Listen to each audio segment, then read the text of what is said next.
व्रत रखती है, उपवास रखती है अपने संतान के लिए। इसलिए इन सब चीज़ों से हम सबको को सीख लेना चाहिए। हमेशा अपने माँ बाप, अभिभावक सभी का सम्मान करना चाहिए।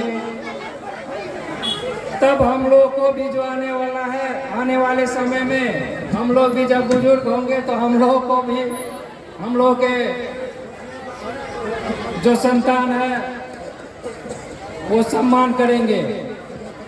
मैं 2020 में राष्ट्रीय जनता दल लालटेन छाप से उम्मीदवार था त्रिवेणीगंज से। बहुत कम वोट 3000 से मैं हारा हूँ। हारा नहीं हो, मुझे हरा दिया गया 3000 वोट से। फिर से मैं प्रयास में हूँ कि मुझे टिकट मिले और आप लोगों के दरबार में आया हूँ। आप लोग अगर आशीर्वाद देते हैं तो मैं फिर से टिकट लेके आप लोगों के मैदान में आऊँगा। तो क्या आप लोग मुझे आशीर्वाद दे रहे हैं? चलिए, बहुत बहुत धन्यवाद। 10 साल तक यहाँ पे विधायक है। क्या आपने कभी विधायक को देखा है? क्या वो किसी के सुख दुख में कभी भागीदार हुई है? या किसी को विधायक से काम लगा हो तो वो कर दिया हो? लेकिन आप लोग उसको 10 साल दिए हैं। मैं सिर्फ आप लोगों से 5 साल मांग रहा हूँ। अगर आप लोगों के सुख दुख में अगर आप लोगों का काम नहीं करूँगा तो अगले 5 वर्षीय समय आप लोगों के बीच नहीं आऊंगा वोट मांगने के लिए। आज क्या स्थिति है सरकार की? आप ब्लॉक चले जाइए, जाति प्रमाण पत्र बनाने के लिए, आवासीय प्रमाण पत्र बनाने के लिए बिना पैसा का बनता है। कोई केस करने के लिए थाना जाता है, क्या बिना पैसा का कोई केस होता है? थाना प्रभारी बिना पैसा का केस करते हैं? तो ये स्थिति है। तो इसे सरकार को रख के क्या कीजिएगा?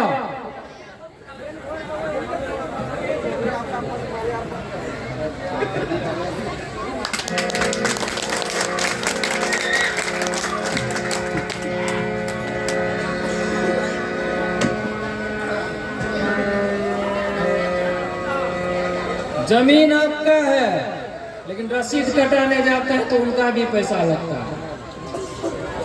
होता है कि जिस दिन हत्या नहीं होता है, अपने ही अगल बगल का बात कर ली, लूट नहीं होता है, बलात्कार नहीं होता है। तो ऐसा सरकार रख के, जब उससे सरकार नहीं चल रही है तो ऐसा सरकार रख के क्या कीजिएगा? 20 साल नीतीश कुमार को दिए, 5 साल हम लोग तेजस्वी जी को के लिए मांग रहे हैं, 5 साल हम लोग अपने लिए मांग रहे हैं। अगर काम नहीं होगा तो हम लोग फिर आप लोगों के बीच में वोट नहीं मांगने आएंगे। तेजस्वी जी वादा किया कि अगर उनकी सरकार बनती है तो हर महिला को महीना में 2500 रुपया उनके खाते में जाएंगे। वृद्धावस्था पेंशन 1500 रुपया देंगे, 200 यूनिट बिजली फ्री देंगे। सिलेंडर का दाम जो 1000 रुपया है मात्र 500 रुपया में मिलेगा। जो विद्यार्थी सब फॉर्म भरते हैं मुफ्त में भरा जाएगा, पैसा उसा नहीं लगेगा। कहीं कोई एग्जाम देने जाता है तो उसका भी भाड़ा सरकार देगी। बस सिर्फ एक बार आप लोगों से मौका मांग रहे हैं, मौका दीजिए, इतना ही कहेंगे। सबको फिर से प्रणाम करते हैं, सलाम करते हैं। मेला कमेटी के अध्यक्ष भाई चंद्रलाल सरदार जी त्रिवेणीगंज के पूर्व विधायक प्रत्याशी संतोष सरदार जी को माल्यार्पण किए। बहुत बहुत धन्यवाद। और ज्यादा समय मैं नहीं लूंगा क्योंकि माता एवं बहनें बेसब्री से प्रोग्राम का इंतजार में हैं। उनको मैं डिस्टर्ब नहीं करूंगा, इसलिए तमाम युवा साथियों से मैं गुजारिश करूंगा